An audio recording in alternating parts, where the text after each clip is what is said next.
Gareth, first tournament is Australia, just a few days away. How would you describe the squad that you've assembled? It's an exciting squad for that first tournament.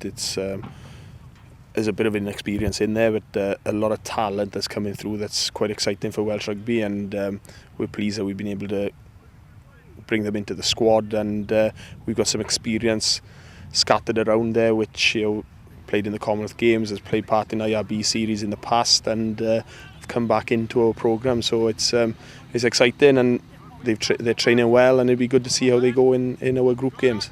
You speak of experience. It's a bit of a luxury to be able to bring someone like Jevon Groves back, who's actually played like 20 tournaments and also formerly been your skipper.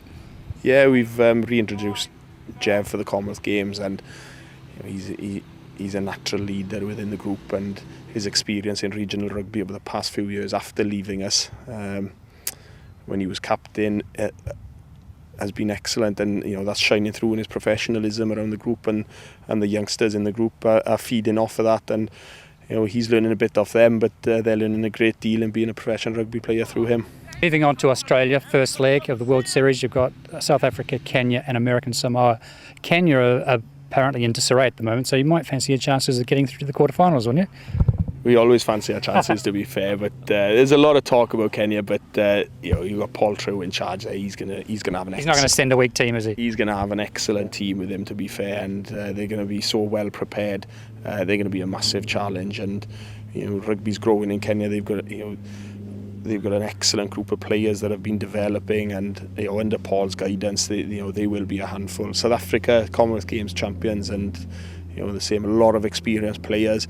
We expect the physicality that they'll bring, but it's an exciting challenge. It's first game up for us, South Africa, so the boys will be fighting for it and hoping to perform an upset.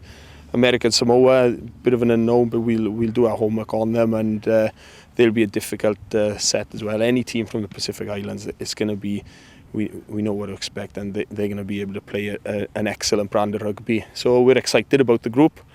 We're not taking anything for granted, and we know the quality that goes through each of the three teams. And how important is it to come away from the tournament with a good tournament behind you to build momentum for the next round? That's huge. We just the aim of getting points in the World Series. It is massive, and day one would be a massive challenge, and getting through that group into the cup competition is vital. And if we get that onto that platform, which our preparation is going well, we're very hopeful of doing. We get onto the cup platform, and day two then we'll refocus, and we look to finish as high as we possibly can in that cup competition.